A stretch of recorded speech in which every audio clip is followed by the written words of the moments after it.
Hey everybody, welcome to Oregon State University's Permaculture Design Pro office hours. This is the spring summer 2024 class. This is our second office hour.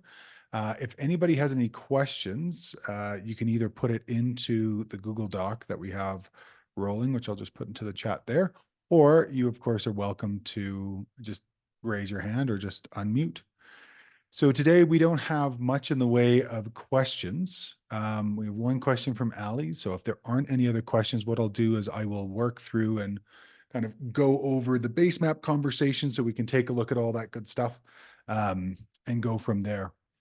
So Ali's question, and it looks like Ali's still connecting via audio. So Ali's question today is a question on where to begin with my base map. The property is 21 acres, so the aerial shot doesn't leave much room for detail. So I guess my question would be, is it okay, or should I put more focus on a specific area? Good question. And I think everybody has a version of this question because there's a lot that we could focus on. So just from a general perspective, and Ali, it looks like your audio is still having some issues coming in. So I think what I'll do, Ali, I'm just going to put in the chat. Hi, Ali. Looks like your audio is still being established. You might want to log out and log back in. Cool. So just generally for everybody, when we're taking a look at our base map, we can go over or we can design the entire element, which is totally fine, the entire property, or we can focus down on something a little bit smaller. So, Ali, looks like you got your audio in there. What was your concern about designing the whole site versus designing just a small portion of the site? Feel free to unmute. Yeah, I guess it was just the detail.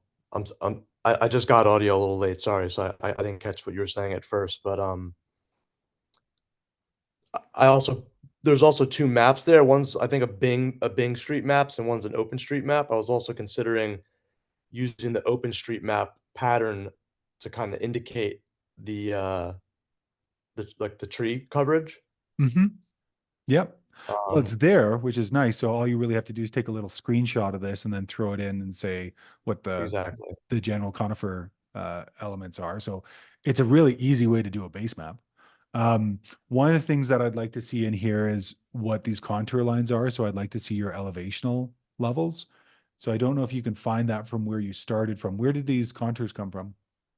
I was using Equator Studios. Okay, so it should be able to link the levels, or you Yeah, could it just it when you highlight the contours, it actually shows you the elevation, so I'll find a way to kinda yeah, label it. yeah, just label.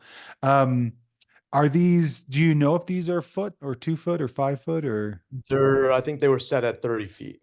30? Okay, so relatively, and I'm guessing you haven't worked on the scale yet, so I don't really know what the scale and scope is. Um, Not yet, yeah. and it's totally forested, is that correct? Completely, I mean, the image is a little outdated, it's from a few years ago, so there's where the yurt is, there's a little bit of, you know, a little bit of a clearing there, and then a little bit more down by the cabin, but other than that, yeah, it's pretty much completely covered. Cool. And this valley that we have here, is that perennial or is that seasonal flow? It seems to be seasonal. We're still kinda learning how things are going with the valley and the creek and the runoff. Sure. It seems to be seasonal, but we're not sure yet. Okay.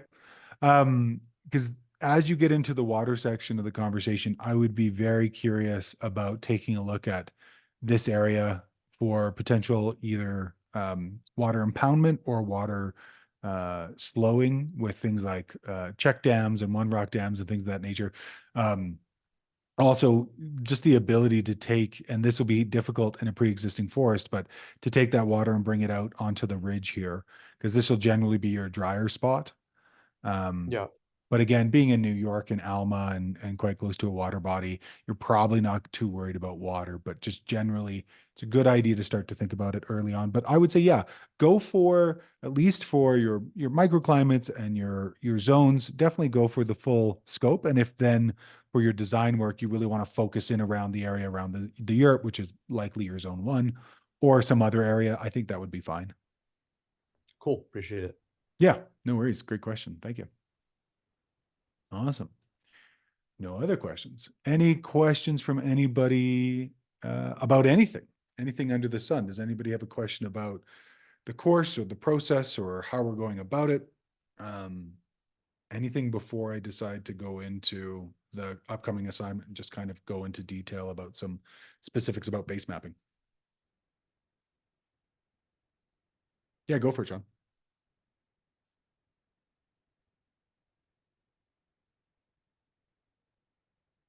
You are muted, sir.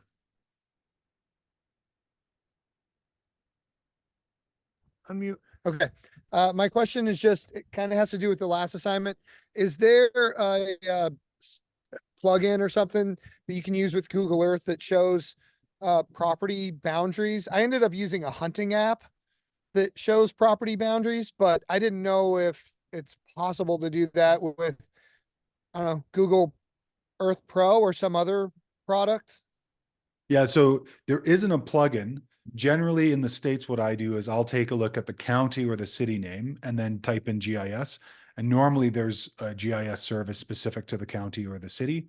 And then either I will take a screenshot of the property boundary or the parcel indicator and then bring it into Google Earth Pro and then just copy it. Or I'll reach out them directly and ask if they've got a KMZ of the property boundary. The fun thing is that if they have somebody if they have somebody who's working the GIS counter, they're bored. They're really, really bored. They have very little to do. And so if you reach out and ask them, they tend to be super helpful. A couple of times I wasn't able to find publicly good topographic information to create a digital elevation model, which I then would use to create GIS outputs on a site. But I ended up calling the local GIS network, the local GIS specialist in this county, and they gave me everything. They were like, I shouldn't do this, but I've got nothing better to do. And so they gave me all the data I needed to then create really high resolution base maps. I think the resolution was, this was in Canada, and the resolution was down to 5 centimeter. So a couple of inches, which is phenomenal in terms of getting good resolution data. So what I would do is I would take a look at some of those real-time property reports or reach out to the GIS service in your local county or city, and then either take that photo, bring it into Google Earth Pro, size it appropriately, and then trace it. Or see if they have a KMZ. The KMZ is going to be the easiest because it'll basically completely match up with Google Earth Pro. Great. Thank you. Yeah, no worries. Any other questions from anybody? Anything under the sun?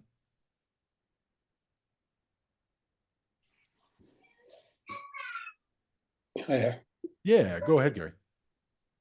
I was just wondering, is there better software other than Google Earth? Or, I mean, I was struggling with Google Earth trying to do the base map. And I've also just resorted to screen grabbing it, dragging it into slides, and just copy and pasting from the key. Is it more accurate, expensive software that we could use? Yeah, absolutely. So the reason why this course uses Google Slides is because it's easily accessible, it's free, and anybody can jump into it. And generally, everybody has a sense of drag and drop graphic control.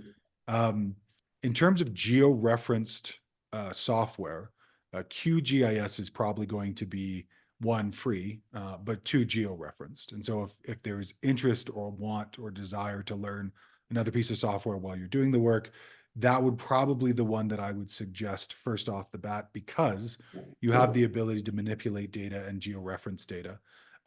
There's two courses I recommend. I've got links to both of them. I'll put them in the Google document after we finish. One is through the Earth Activist training by a buddy of mine who's been teaching QGIS after I introduced him to it close to a decade ago. He got really deep into it. And the other one is Georgi Pavlov of Regrarians. And they both go deeply into the software and the conversation. So if you are wanting to learn a good software that has a lot of capacity from a georeference perspective and will not Mhm. cost you either a one-time fee or a subscription fee, QGIS is it. There is something called Vectorworks, which is probably an industry standard for those working at a high level. The subscription fees are thousands of dollars, and it's a non-starter, I think, for most people. There is some georeference capabilities of SketchUp, which was bought by Trimble off of Google. So there is some opportunities to use that if you like to work in 3 dimensions, because they also have an application called Layout, which then will export your 3 dimensions into a plan. And if you're grouping correctly and using the symbols correctly, it'll also give you a bill of quantities. So if you have a certain number of trees or certain number of plants, it will also give you exactly how many plants are being used. There's Adobe Illustrator and Design, InDesign. And a colleague of mine, Daniel Housley with United Designers, runs a training program. I think the program's like 1,500, 1,600 USD. And of course, you have to pay the Adobe subscription fees, but he has an entire workup with symbols and conversations and all the rest of it, not georeferenced. So you're going to be bringing in a digital ruler and scale ruler and working with it that way. My approach is to use Google Earth Pro only because it gives you the rough outline of a concept really easily. And you can share that with a client. So generally when I'm working in large scale design, I'm designing in Google Earth Pro. I'm then sharing that as a concept file with my client. I use the keyline scale of permanence for all things agricultural to organize, to have the rolling mechanics toolbox where I put everything that's in there. And I'm happy to show you guys what that looks like if you're interested. And then from there, I'll design certain sections or certain areas. And I like using pen and paper, and thus I got myself into a graphic tablet. I've got a 2018 iPad with a 2nd-gen pencil, and I use a program called Morpholio Trace. It's a great program because it's specific to architects and landscape designers. It's very user-friendly, very easy to use. The tutorials have come a long way, heads over tails, and has been really fun to use. So I enjoy drawing, and so I work with it that way. You can scale drawings. You can georeference elements within the drawings by bringing in terrain via, I think it's Apple Maps is their connection, but I think they're going to Google as well. It's an expensive conversation because it's iOS only, and you would need something like an iPad, one of the many different iPads that are out there. So unless you're going to go into it full time, I would probably steer away from that. The alternative to the Adobe suite is something called Affinity, Affinity. And Affinity is a knockoff of Illustrator, and they have a knockoff of the entire suite. But the great thing about Affinity is it's a one-time cost, and they have sales on all the major holidays. So you wait for Black Friday, if you wait for Mother's Day, there's another sale. If you get on their email list and decide not to take any action, there's a nurture campaign that hits, I think, in a couple of weeks. That'll give you 50% off. So I picked up Affinity 3 or 4 years ago for $35. And now I have that as a potential, but I have a process I like. What I can say about designing base maps and rendering is work with the software or the process that you enjoy the most. You're thinking about doing this long term. The best thing you can do is find the things that you enjoy working with. I tried to do it like everybody else when I started. I worked in SketchUp, and I didn't mind extruding and shrinking and playing with all those different blocks, but it was just such a foreign spatial manipulation process that I could do but didn't enjoy. And then a colleague of mine worked with a derivative of an AutoCAD program. And again, it was just a bit removed for the processes that we work in. Permaculture is about being ecologically literate and ecologically observant. And to remove it so far away to AutoCAD was really tough for me. I played with Adobe, didn't mind it. I felt like the learning curve was quite steep to get a handle on it.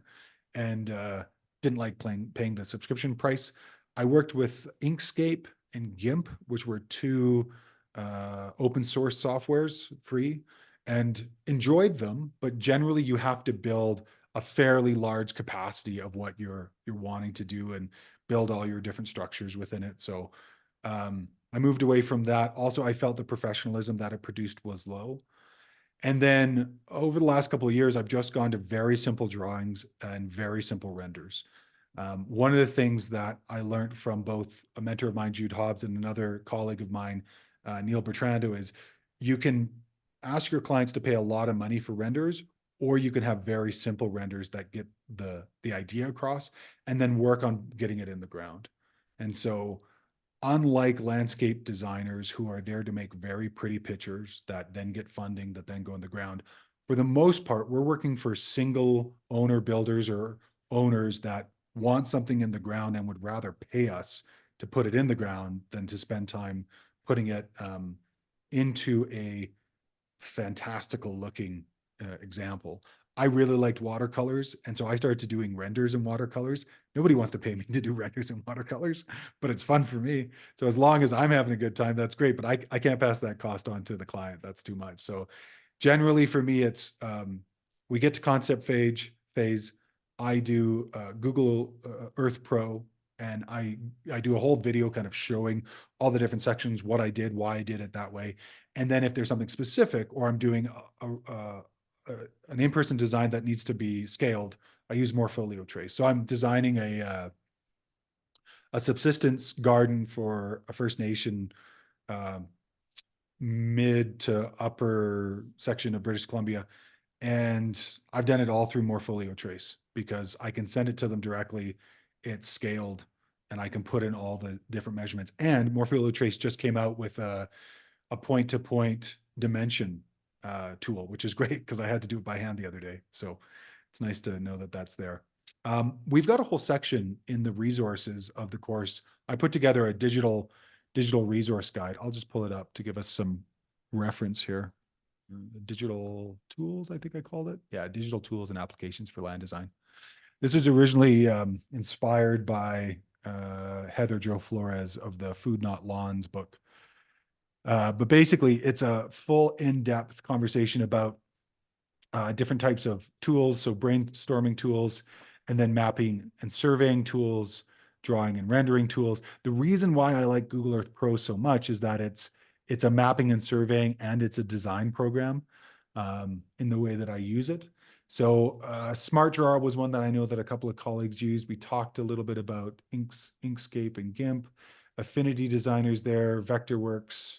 Real-Time Landscaper was another one that a colleague of mine used. Concepts and Procreate are both applications on iOS, and I believe not, or Concepts is also on Androids. I tried using Concepts. It doesn't have the ability to put in a scale. You can scale the drawing, but you can't put in a scale. Procreate is okay, but it's really about renders. It's not great for doing design because you have to create the scale yourself. Morpholio trace, as I talked about, yeah, those are all useful. But then yeah, then there's the photography and whatnot. So there's all some good tools. I'll put that directly into the chat just so everyone has it. And I'll also put it into our toolbox at the top. Videos, courses of interest, books, plant ID, resources. So I'm just going to grab the title there and throw it in. But that's in our course already. Any follow-up questions to that, Gary, or thoughts? That's great. Thank you. Yeah, no worries. Yeah, everybody does it their own way. I just find you really have to focus on what you enjoy doing because you're going to be doing it for a long time. I, for a long time, also worked with kind of back of the napkin drawings, and then I gave them to folks who rendered, and then they rendered for me professionally, and I just paid their hourly. I had a lot of students come through courses that were just great as graphic designers, and I never wanted to be embedded in a software. So now that I'm enjoying drawing, it's been fun. So yeah. And if anybody wants to go over that at any point, let me know. It'll take me about a week to prep for it, but we could definitely go through it. Awesome. Follow-up questions on that or anything else pertaining to what's coming up in terms of base maps or the previous assignments? Yeah, if I may, Sure. I did the I did spend some time on the base map and learning how the Google Map and Google Slide works and so on. And I'm relatively satisfied with the results in terms of with the intention to learn how this work. But the thing is that the site that I have is a kind of elongated shape, and it's quite huge. So I could not fit the whole site like on the Google slide in order to to notice all the elements that I would have liked to show. So I kind of decided to shrink it. So I'm not sure if it was the good the good thing to do. First, because there's maybe some interesting features on the other part that I kind of decided to let go. Secondly, is that I realized that when I'll get to the further details to each plant and so on, the base map that I actually devise won't be big enough so I can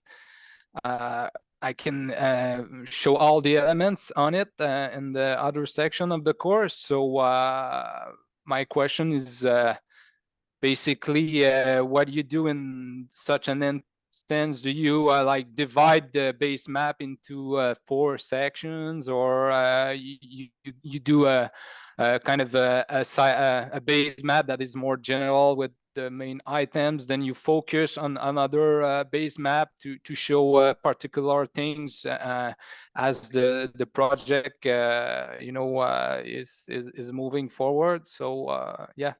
Mhm. Thanks. Yeah, great question.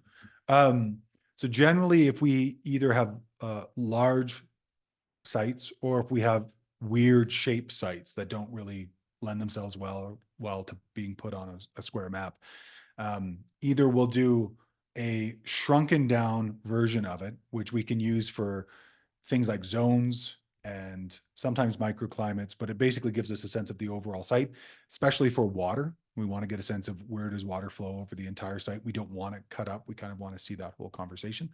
And then when we get into specifics, and this is where maybe for microclimates it might be useful, but definitely for designs, we'll then have sections of it. We'll have cross sections. And so sectionals, pardon me. And so what you'll do is you'll have like a little tiny map of the full map there, and then you'll have an outline of it, and that'll be what's above. That'll be the section that you're looking at.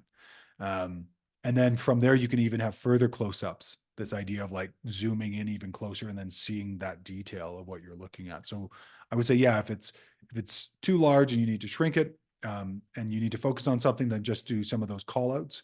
And if you need to, we've had a lot of long, thin properties because of the seigneurial system in France and just dividing into water access. So then you have like 3 or 4 base maps that go across, because each section you would barely be able to see if it was the same size. So yeah, your intuition was right, mate. Work on a close up or work on a section.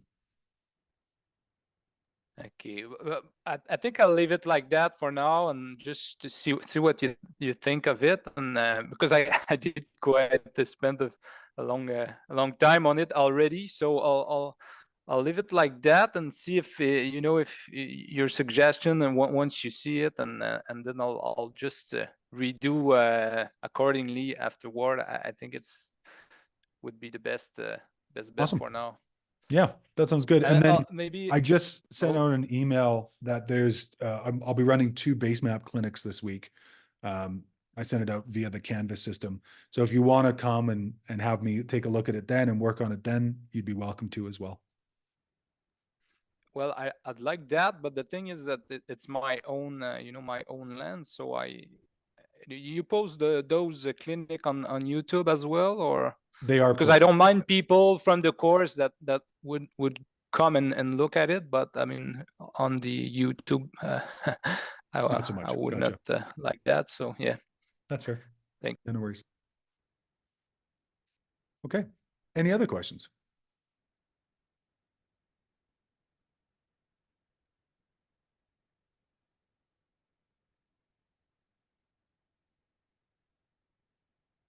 Anything about the previous assignments? Anything about this upcoming base map and client interview? Okay. Well, if a question pops up, feel free to throw it in the chat or just raise your hand digitally. So what I'm going to do is I'm going to run through a couple of conversations around the base map, just kind of give you an overview.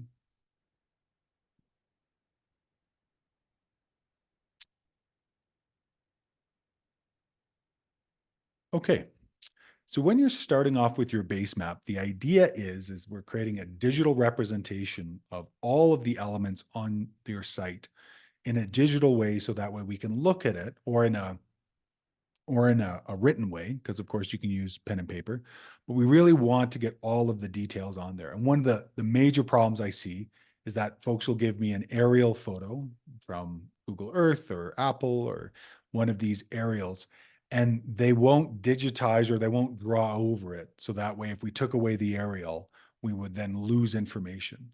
And so as we're taking a look at some of these examples, as Adria's is here, it's very easy and simple to see what all the details are. And one of the things that a lot of people forget is that we need to have some sort of demarcation to show what the ground cover is. So here we've got grass lawn. So don't send me a base map that has no color on the bottom. That'll be a problem. We'll have to then come back and ask you for it, and then you'll bring it in. So we really need to see what all the differences are. And sometimes as you're looking on a site, there's going to be different types of ground cover. If you have a very large site, you're probably just going to do different types of plant communities. You're not going to have that type of granularity.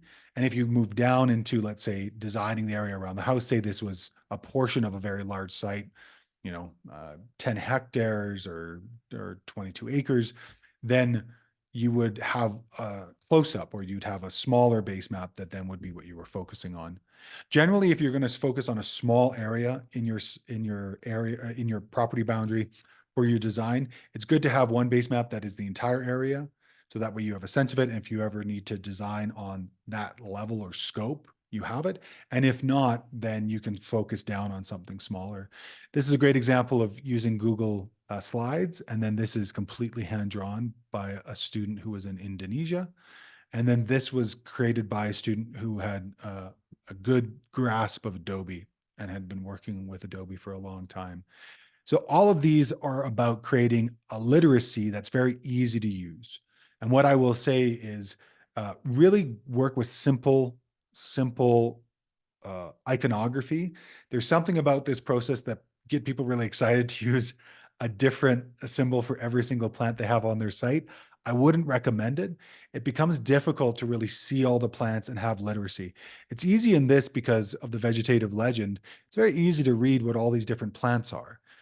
When you start using different symbols and iconography, it can be really frustrating in short order to try and see that site. The other thing I'll point out is that there's two options here. You don't do both, you do one. You can either do what's called a vertical title bar, or you can do a horizontal title bar. Generally, I find that the horizontal title bar is easier. It gives more space and an operation. Sometimes your site means that you want to use more space on the slide, so that's totally fine. But generally, I like to keep things quite tight. So if you can, if you start to get a lot of information here, try moving that information around in these different columns and then shrinking the font size, just so that way you give yourself as much space as possible. We've talked about this a few times, but one of the things I want to focus on is this idea of gutter space. So gutter space, especially with potentially printed designs, is this area around the outside of your slide, because if your slide is ever printed, you're going to want to have that space. And if you ever do or work in professional design, you're going to want to print your designs likely. So this is just a boundary you give yourself that you'd never cross with any vital information. And generally what I do is I keep to the left-hand side of the title or the student title block or the page number, and then I keep whatever top sizing I have, and I keep it at the bottom. And generally, I'm going to keep that for the entire portfolio. This just gives us space on the outside that if we ever print it, it doesn't fall off the slide. The other thing, if working in a digital space is new for you, So I've noticed some folks are actually going off the slide with their information. Just know if you do that, you don't have that information on the slide. So you really need to keep everything within that square. This may mean that if you need to create a new slide for whatever reason, there's too much information. I've seen this with a bit of the really detailed SWOT analyses. You'll need to make 2 or 3 of those slides just to get all the information in. I think that covers those 2 things.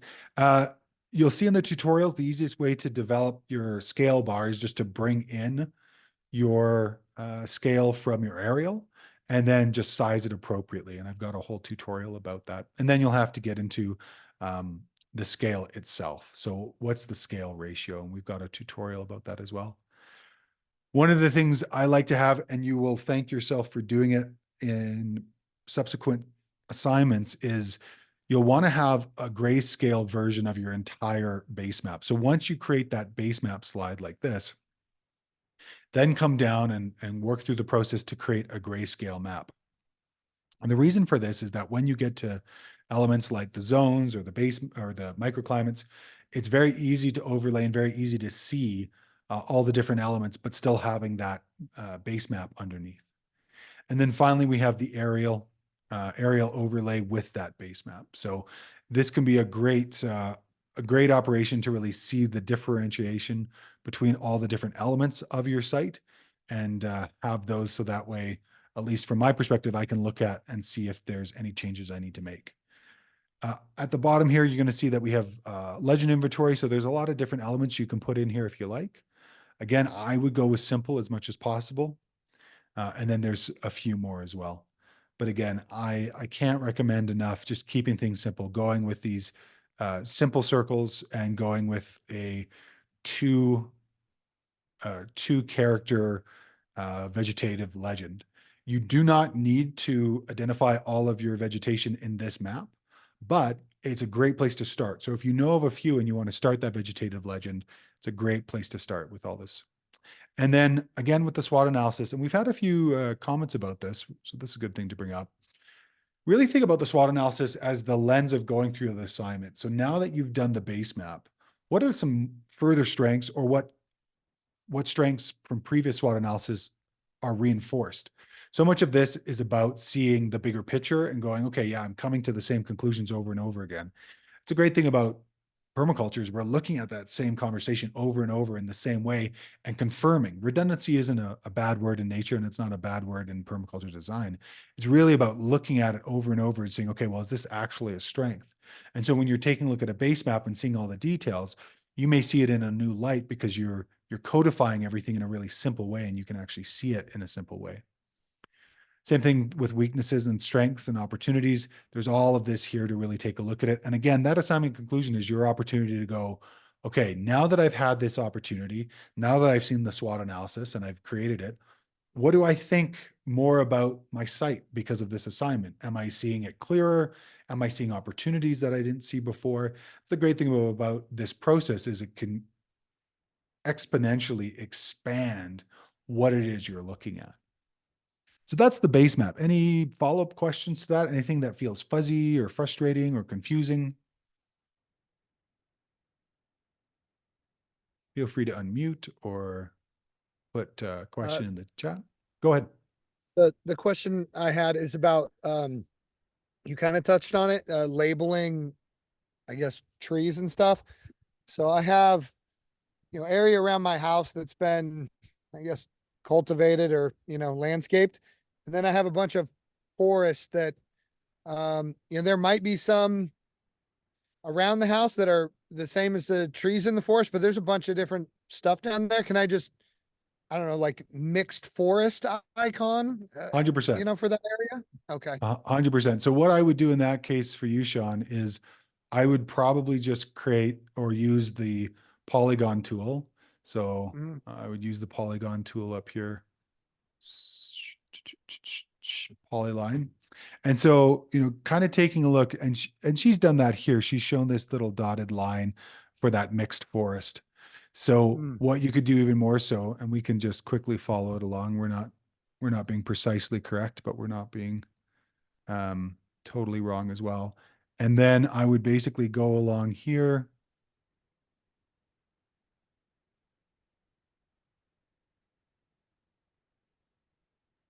So then we would have this mixed forest, and we could turn that into a transparent color. So we could take a green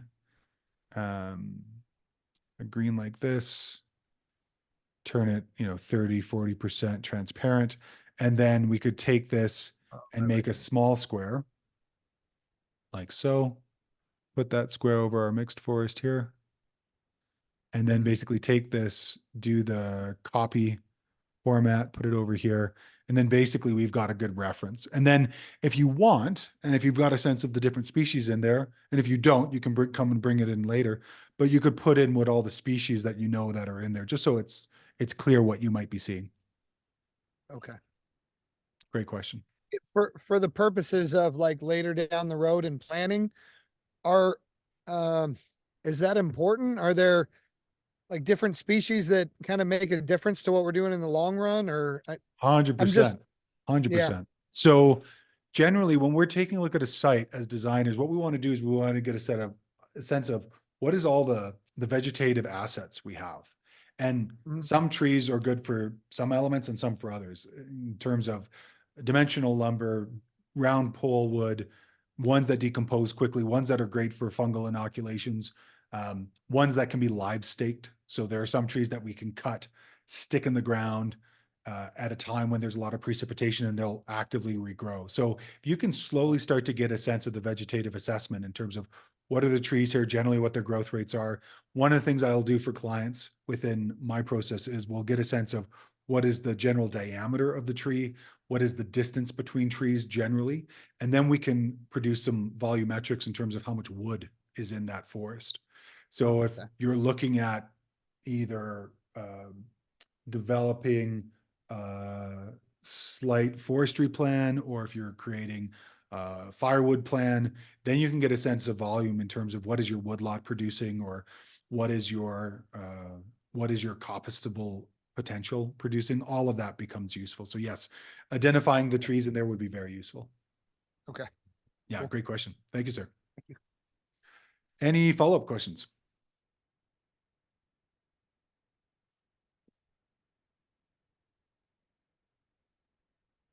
Okay, I'll move on to the client interview. So client interview is an opportunity for you to take a look at one of those three circles of design. The first big circle is inherent characteristics of a landscape. So the landscape itself has its own characteristics, its own wants, its own needs, its own biome.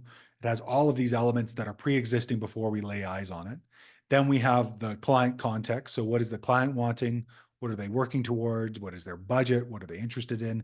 And then we have another circle, these three circles that overlap as a Venn diagram. This third circle is the regulatory climate. So what can and cannot be done on this landscape? There's been, I would say, a commonality of folks coming out of the Jeff Lawton School of Permaculture that we just put in whatever we want, and rules will fly in the face of it all.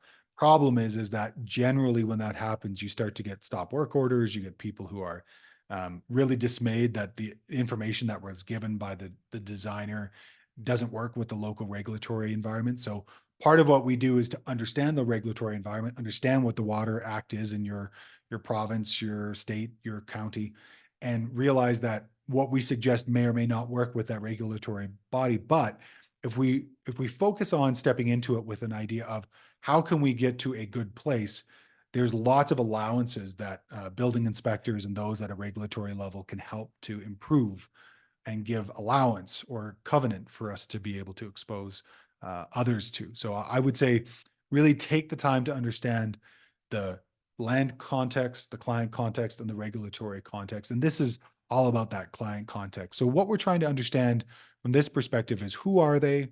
What are they interested in? What are they working towards? So that way you can start to narrow your design. Everything about design is constraints. Constraints are our favorite thing. Constraints tell us that we don't have to worry about that over there because that's going to stay forest and we're never going to put a garden there. Constraints tell us the clients only have 5 hours to work on the property, and they don't really want to put a lot of money into the implementation. which means for you as the designer, it's really easy. It's that's going to be a really simple design. There's not a lot you can do with that. So you can really focus on perennials. You can focus on sort of hands-off design, and probably a lot of those annual gardens, things of that nature, you're not going to have as an implementation. So starting off here, we're going to take a look at what's the relationship to you, the designer. Are you a friend, family member? Are you one and the same? Some people are designing for themselves. Do you own this person who you're working for? Do they own the property? Do they not? One of the things that's important to understand is that in design, there's this conversation of who is the primary decision maker, which is the person who has a veto. And in rental situations, in situations where you're on the land, but you don't own the land, a family member owns the land, a community owns the land. This then speaks to the idea that they are not the veto. And this is where we get to this next level. Who has veto power? It just means that we understand who we need to speak to or who the client needs to speak to vet some of the design processes. What's their occupation? What's their activity? Do they like being out and about? Are they sedentary? What kind of hobbies do they have? How much time are they away from the site? One of the things that I find with a lot of clients is they like to travel and they don't have anybody to take a look at the site after they leave. So that might mean if they're doing annual gardens, you might take a look at hugelkulturs or wicking beds, or it may mean that you need to have somebody actively involved with the site. And this is where sometimes you're taking a look at either a groundskeeper or you're taking a look at somebody who might have subsidized rent to live on the site. Who are the stewards? Who would be maintaining it? Not always the same. Time for initial development. So maybe there's a lot of time at the beginning, but not so much time after all. Or maybe there's not a lot of time and not a lot of time. Again, that all gives us information about what the design is. Remember, we're not trying to force function a design onto a site. We're really trying to understand what's the context of the site as a landscape, what's the context of the people, and what's the context of the regulation. And in the center is that sweet spot where we're going to suggest a few things. And then what's the initial budget? You have more than one client. So this may be a table that has 4 or 5 columns because there's multiple people who have input. So just make sure to capture that and then delete whichever one is not used. Then here we need to make sure that every one of these cells is filled out. If nothing is desired, say nothing or not applicable. But what are the existing structures, heating, cooling, cooking, water, electricity, lighting? Your site is totally raw and bare. This is very simple. There's nothing. In the desired, though, there may be quite a bit. And so just be conscientious as you're asking them these questions. What kind of structures do you want? Are you looking at some type of heating on site that you're looking for? Any type of cooling? These are all questions. Then as we get into the next section, we're taking a look at what is the water on site. So do we have flowing water, perennial, seasonal? Do we have city water? Do we have a well? What is the material that is supporting that? Is there composting on site, recycling trash, clothesline, vehicle equipment, woodlot, children's area, all of this? We're just asking the question of what exists. Legal features may be one of those things that stumps you for a while because you haven't looked into it, but understanding what the zoning is of the site, understanding if there's covenants or restrictions to the site, understanding if there's easements that allow ingress and egress on that site or ingress and egress from another site to that site. All of that's really important to understand because, again, it is the burden of design is on the designer. The burden of design isn't on anybody else. It's on the designer. So it's incumbent upon us to understand that. And then what's desired. Again, you have to fill out all of these cells. No cell is separate. This is where you can start to get a sense of what's inspiring to your client. When I started, I didn't really think about the aesthetics of design and then was introduced to it pretty quickly. And now actually we have a great course with the Regenerative Living online with Jamie Wallace, who does beautiful designs. But one of the things I used to do is I used to create house boards, HOUZZ, or Pinterest boards with clients and ask them, I really want you to put in and find photos of things that inspire you about the site. And then these go here. And then of course you have to source them with full URL and access date. Then what are things the client likes most about the site? What do they like least about the site? This helps to focus in your design process. And then for them, what are their top concerns and questions? What are your goals as the designer for the site? And then what is the overall vision? So sometimes that's a statement. Sometimes those are elements that are brought together from your conversations with them that you then give back to them saying, okay, here's what I'm hearing for your site. One of the things I work through with clients is I have a good fit call when I'm working with clients, and I ask a series of questions. And I do this both in a digital form that they go through before we chat, and then I go through it again in the good fit call. I don't have sales calls. I have good fit calls. It's all about finding if they're a good fit for me and I'm a good fit for them. So the first question is, what's the situation? So who's there? How many people? Why are you there? What are you going towards? You know, that sort of bigger conversation. Then I ask them, what's the problem you're hoping I solve for you? This is an interesting question because a lot of people will think, well, I just want a landscape to look like this other landscape. And really, if there isn't a big problem you're solving, chances are they're not going to be a highly motivated client, and they can make themselves ineligible for design because what they want is a couple of conversations and maybe a nice drawing, but they really don't want to put something in the ground. Then what you're going to ask them is, what has been the obstacle to this problem? Have they had any major issues? They have a knowledge deficit, or they have an issue with understanding where to start, which is probably 80% of what I hear. Just don't know where to start, and I don't want to make a big mistake. That's usually what people have to say. And then you can ask them, what's the cost? What's the cost of this problem? Financial cost, physical cost? Is there an opportunity cost that's come from not being able to move forward? And then finally, what's their ideal outcome? If they forecast 5 years into the future, what's their ideal thought pattern that's going to come out from this site? What are they looking for? What are they excited about? What does it look like, feel like? And from there, you can really get a sense about what they're hoping for and where you might be able to help. When I started off using this process, I started 15 years with this work, and I started doing good fit calls maybe 8-9 years ago. And what I loved about it is it very quickly let me know if I had all the skills I needed to do the job, or if I was probably going to be bringing in a mentor or a colleague to help because I just didn't have the skill yet. And I can say that that's one of the quickest and easiest ways I got into designing. I didn't say no to a job because I didn't know how to do it. I just evaluated if I needed to bring in somebody else to help me. One of the first things I did post my PDC is my instructor, Brandon Bauer, when I got my very first job, and I said, hey, I want to do it for free as long as you're going to put it in the ground. They said, we don't feel comfortable with that. We want to pay you something. We'll pay you $20 an hour. I said, great. I turned around to Brandon, called him up. We didn't know each other all that well that time. We're very good friends now. And I said, hey, I want to pay you what they're paying me to take a look at this site. Would you be willing to do that? It was a great way to learn about the site very quickly and to learn about design and what I was doing wrong. So that whole client interview process can start as early as the good fit call, but for you folks is probably going to be a little bit simpler and easier. The process I like going through, which isn't here because I'm not the grand master of the entire course and we all do things a little differently, is I like having a must-have and a nice-to-have list.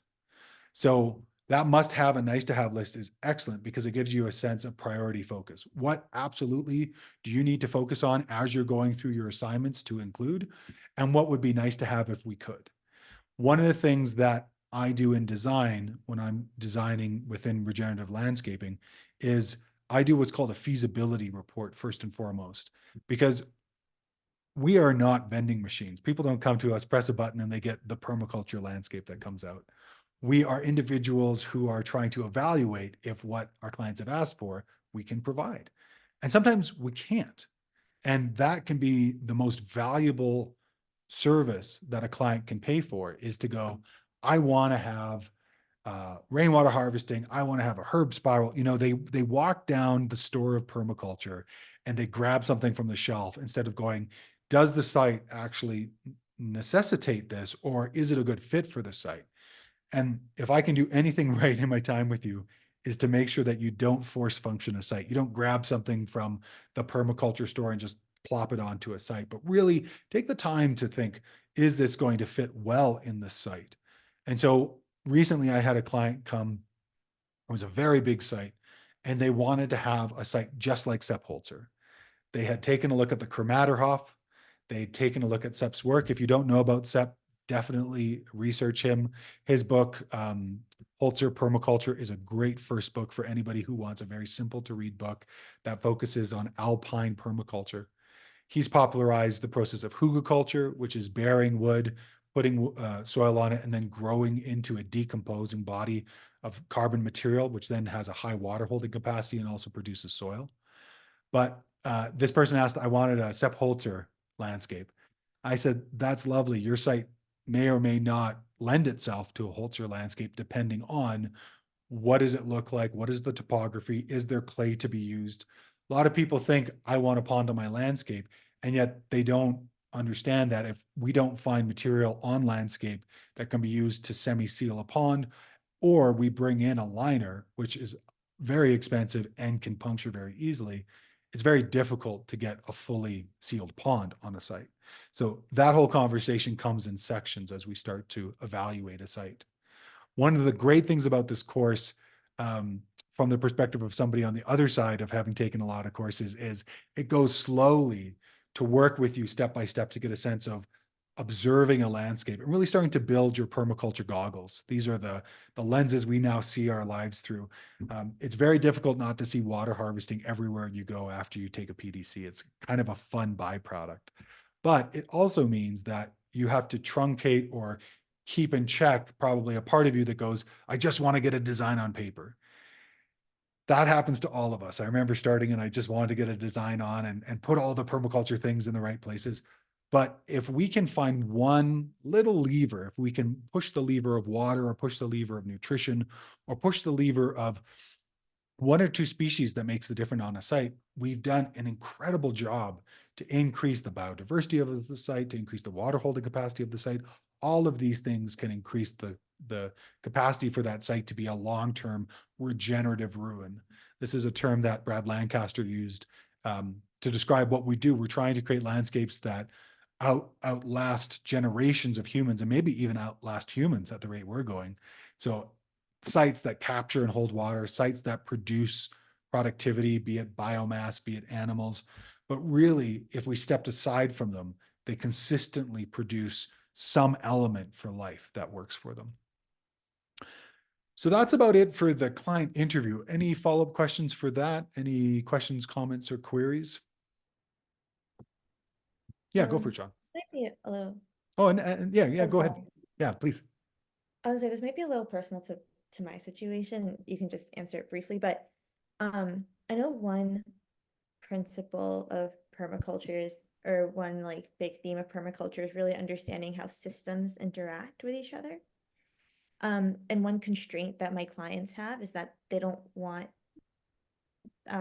like me using the entirety of the property boundaries, just because I think they're, first of all, the clients are my parents and I live in the city and they live in the suburbs. I think I could use the lot that, or like the land I grew up on. But naturally they're a little bit hesitant to being like, oh, our daughter can just landscape our entire, Sure. backyard. So I guess I'm just wondering, in short, how to kind of demonstrate that I have an understanding of systems thinking, or while still understanding that I might have constraints on the systems I can actually put together. Does that Great make question. sense? Great question. Yeah.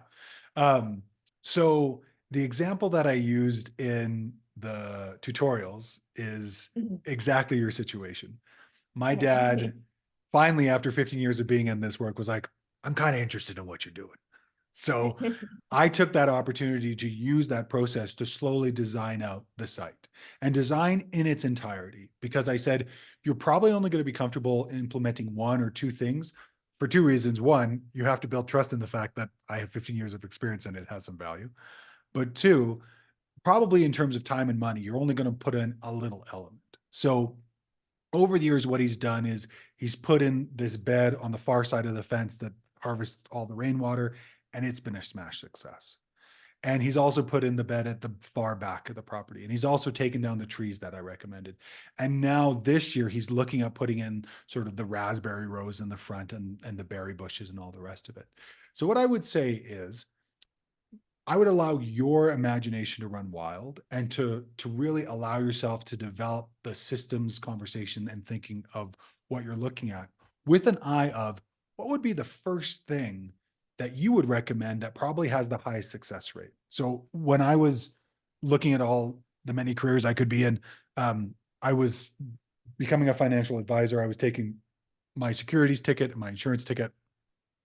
And there was this process within financial planning called snowball debt pay down, where you basically paid down the easiest pay down. So whatever was easy, regardless of the percentage of the interest on it, you would just pay down what was ever easy. And it gave people a sense of success. And then you could move on to the next one and the next one and the next one. And when I work with clients, one of the first things we'll do is I will help them grow all of their own mint tea for the first year. And the reason for that is mint wants to grow. It's basically a weed. So we grow it in pots, we put the pots in the ground, and usually we have some sort of weed barrier around it. I teach them how to cut it. I teach them how to dry it. I teach them how to destem it. I teach them how to put it in a jar. It doesn't seem like a thing you'd have to teach people, but you do. And then they've got their own tea. And this, for people who've never grown their own food, kind of opens them up to a place of, oh, wait a second, if we can do this, why can't we do this? And it just opens them further and further and further. So for your parents and their site, I would really focus in their client interview of what's one thing, if it happened on this site in terms of what I'm doing, that would just be a total win for you. Is it having like a herb garden right beside the kitchen? Or is it having a row of raspberries? Or is it having a little bit of fruit every day in the morning that then makes you go, well, that's kind of fun to have our own fruit right here that we know where it's growing from. I was working with a student from the previous class who's just getting ready for their final design. We had a Zoom meeting to go through some of the details, and they've got a beautiful sort of HOA, homeowners association, contrived and confined site, but they're pushing the limits with it. And they said, we really want a lot of fruit. And they wanted to put in an apple tree. And apples are great, but apples are kind of a zone 3-4 conversation. They're not really a zone 1, zone 2. And so you can either do what's called a slender spindle espalier, which is basically tiny little apple trees that are trained on a fence to be planar. And you can get, a quarter of a bushel of apples every single year. But the other thing is, they really wanted to have something that their kids could eat all the time. So in that situation, they're in New Jersey. We talked about working with mulberry, which is a beautiful tree. It creates an amazing fruit, one of the top in the world. And we took a look at 2 species, Illinois everbearing and Pakistani. And both will create like a cup full of fruit every day from like June to August, sometimes into September.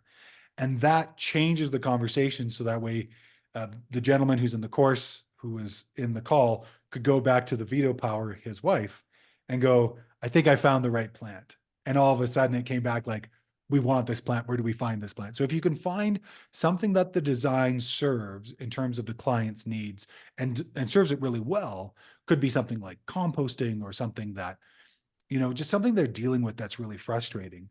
If you can solve it with the design and make it, the one element that if you did as a phasing plan, this would be phase 1. And then basically on the success of that, you could move to phase 2. That would be probably how I would approach a situation like yours, because that's kind of what I did with the example in the tutorials and the template. Yeah, that's great and super relevant. Thanks so much. That's really helpful. Yeah, you're so welcome. Great question. Sean. My question was that section you showed, did it say legal inventory or something like that? Had to do with some kind of zoning and other questions like that. I've dealt with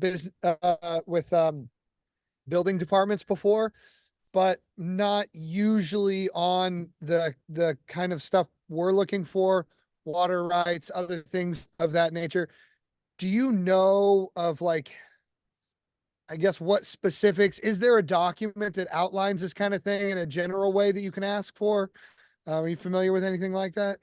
Yeah. So first and foremost, you want to understand what your zoning is, and your zoning will be in the county. You're in the States, right? Yeah, in Connecticut. Connecticut, right? Yeah. So whatever county you're in, it'll have its zoning delineation. And so you match that with its zoning, and then basically you just read the regulation. You just go, okay, what's allowable on this? And most of the states have a water act in place, which tells you, what you can and cannot do in terms of water impoundment. So things like hookah cultures, raised beds, doesn't really matter. The moment you start to impound water, generally you're going to trigger your state's water act.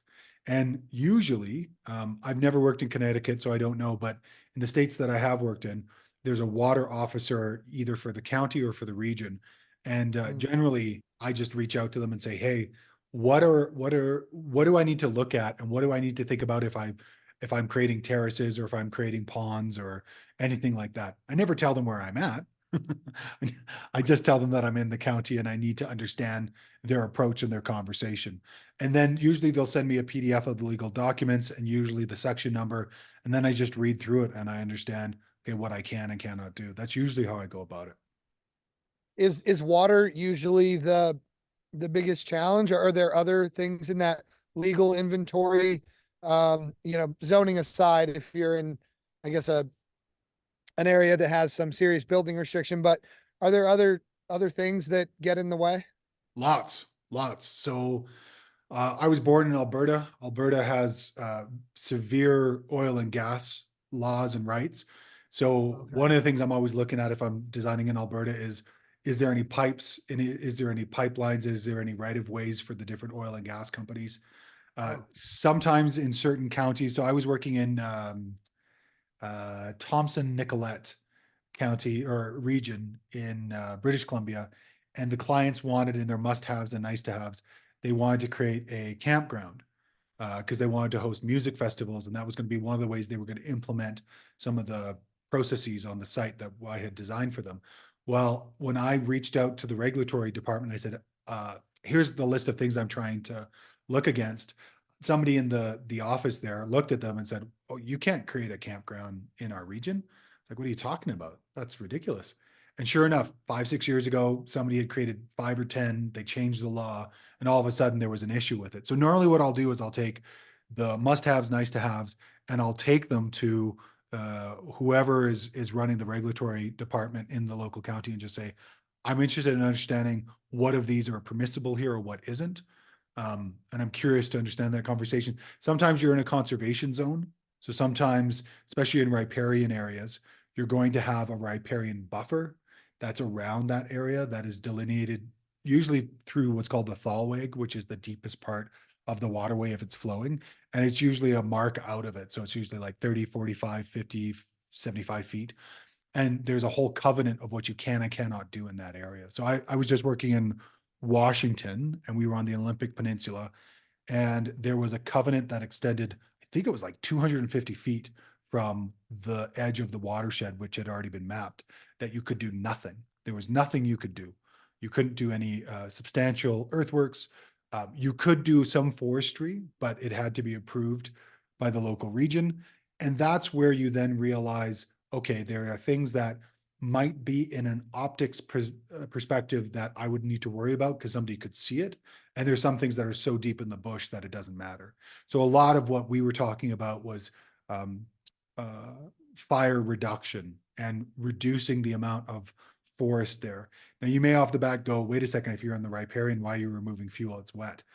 The way it's trending, if you take a look at the A1, F1 predictions that came out from the IPCC, the International Panel for Climate Change, shows that we're in the next 24 years, we're going warm and wet, mostly due to the concentration of our precipitable values of coming in like 2 days. We're getting a whole month in 2 days, and then we're getting these dry spells. And then at about year 25 to 35, we're going dry, pretty much across the board in North America. In other places, you can take a look at the Copenhagen predictions. It's a great data set to download from the Copenhagen website.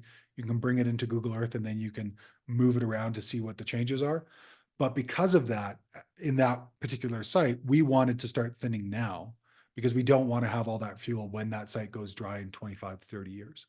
This is also why, for me, it's really important to design as much water retention into a landscape as possible, which means that it's incumbent upon me to understand what is the water regulations for the site.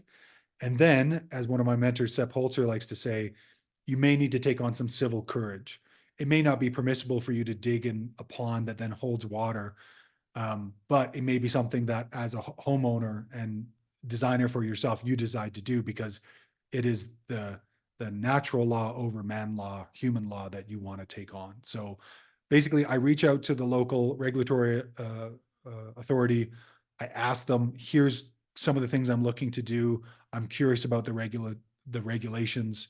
I usually give an address that's like a mile or two on either side of me. because I'm usually in the same region. And then I get those documents, I read through them, I get a sense of what is and isn't permissible. Yeah, that's good advice. I'm basically surrounded by watershed land, and I'm just kind of worried about asking because I Yeah. don't normally ask, and just don't want to like open up that can of worms. But I guess I have to know. So Yeah. anyway, And so much of that is about duty of care. This is the thing that I think people forget, is that so much of our, at least in North America, our laws are really about somebody making a big mistake and then us enacting a law to make sure that it doesn't happen again. There was a big dam failure in British Columbia in the 80s, and it completely wiped out a house. And it was just a homemade jobby that somebody did, and that influenced that Water Act. So, understanding your situation just so you know the repercussions if somebody finds out what you're doing, I think is very useful as an owner builder. As a designer, it's necessary because you're responsible for understanding what it is you're suggesting, what the ramifications are for the client. cool. Thank you. Yeah, welcome. Great question. Thank you. All right, folks, we are 5 past the hour, so it's about time to wrap it up. Thanks everybody for jumping in. Before we leave, just curious what folks are taking away from the call today. What feels important? What feels like an aha? What feels like folks are going to be looking into deeper, or feels like we've opened up a conversation? Anything under the sun? What feels of value from our call today? I think the value of an iterative process. I think when I saw 20 weeks, make sure you have a site you can implement on, I thought by the beginning of September, I need to have this done. And I kind of felt this pressure for it to be kind of an overnight process, but between reading the textbook and our call today, it really makes it seem like this is something you grow upon. It took you like a couple months before you felt confident even doing your first site design. So it confirms this is just the beginning, not the full thing. Wonderful. Great thing to take away. Love that. Yeah, it's a slow process, and the slower you make it, the easier it is to learn. The faster you make it, the harder it is to learn, because there's that pressure you put upon yourself, and it's hard to actually take in the information. So great. What else? What else are people taking away?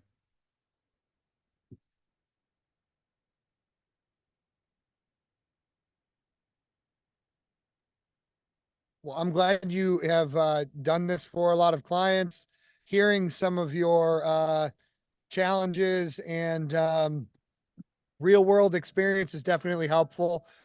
I didn't know if maybe this would be more conceptual, but I'm planning on, offering that service. So it's my takeaway from it is just that I guess you've got a lot of experience now actually performing the task for clients, and I like hearing that. I appreciate that. So thanks. Awesome. Yeah, thanks, Sean. And any question as we come into our Zoom hours, it's your time, really. Like, I'm just here to help facilitate, to the point to where I've had enough inquiry over the last 3 sessions that I'm going to be offering a year-long mentorship for designers, probably starting in June, July, and folks can step in when they like to. I'm not telling you that I know everything, but I'm definitely ready to share everything that I've learned. And the nice thing is that I've had a lot of collaboration, so I've been able to pull a lot. So there may be an opportunity for folks that are keen on that. Anybody else want to chime in before we call it an hour? Hang on. Yeah, maybe a small comment for me, or maybe it brings a question. It seems like a designer, you travel a little bit around and different places or even country. Just intrigued on how you manage to have maybe your own site, develop and work on it while having to travel and go, make your business, your living business here and there. Yeah. Just how you manage that. Yeah. Yeah. So when I started, I was an itinerant designer and instructor. I had no site. I also had no money. So having a site wasn't in the cards for a long time. What I did end up doing is I ended up being with a lot of folks who knew that I had the value I did and was able to help them implement elements on their site. So I would say for the first 5 to 6 years, I was on a site for probably no more than 2 years. And so what I designed and developed and implemented, I didn't really see the fruition of. I had to come back and take a look. So I didn't have that consistency on my own site. Once I did, which was roughly about 6 years ago, it was a great opportunity for me to finally have continuity. I was able to actually start to breed seeds and have that continuity between the site. And it also meant that I would mostly work on sites that were, because I was living in temperate Canada, I would be moving and traveling to work on sites in our winter. So I didn't have much to do. There was a lot of consumption of my foodstuffs and a lot of repairing of materials and a lot of downtime, because in temperate climates, there's go time and downtime. And in the summer, you just go, go, go. And in the winter, you get a chance to breathe. So that became a real important piece. And then now that I'm in a situation where, I've got 3 inquiries from Africa, I've got 2 inquiries in South America, I've got 4 inquiries from North America right now. I've become very choosy about the work that I do and when I do it. And the site that I'm on right now, the gardens that I'm developing and the processes I'm developing are as hands-off as possible. I've become the world's laziest gardener, easily. I want no effort at all to produce my own food. And I want the maximum amount of production. When I started, I was the guy who was like, I'll put in as much time and as much work. Of course, I'll go out and water by hand. The moment you water an entire orchard by hand for the first season is the moment you realize you want an irrigation system, or you want supplementary irrigation, or you want increase of water holding capacity. Like all of the tools and the practices that you'll learn about in this course that you'll be like, oh yeah, it's fine. I can grab a bucket of water. When you do that 45 times in 3 hours, you realize that you just can't do it all by yourself. This then opens up the conversation to a bigger piece, which is bigger sites require larger labor force to be able to actually work and manage and harvest. The harvest and the putting away of food is one of the most labor intensive processes on a site. And it's one of these things that gets swept under the carpet within the permaculture world, because so much about permaculture is like hope and inspiration and everything can happen. And yet when you're faced with, I just planted 20 trees and they're all coming due at the same time, what did I get myself into? That's really where we take a look at staged planning and staged production, because you don't want everything at the same time. It's very hard to get everything and produce everything. The last tomato harvest I had was 450 pounds of tomato. They were all harvested at the same time. It's all I did for a week and a half. It's more frustrating than it is delightful. It takes months after that to finally go back to your dried tomatoes that you can make sauce and all the rest out of, to really be excited about it again. So it's really about finding that balance between it, and also realizing that if you specialize, which I suggest you do, so if you specialize in coppice agroforestry, if you specialize in rainwater harvesting, which if I was going to suggest anybody specialize in anything, I would say it's rainwater harvesting right now. That then will give you windows of time that people want to install, want to design. So sometimes the work you're focusing on, I started doing urban landscapes, then I went to rural. That type of design process is really specific. People ask at certain times of year. And then during summer, there's very little of people asking for full design because they're too in it.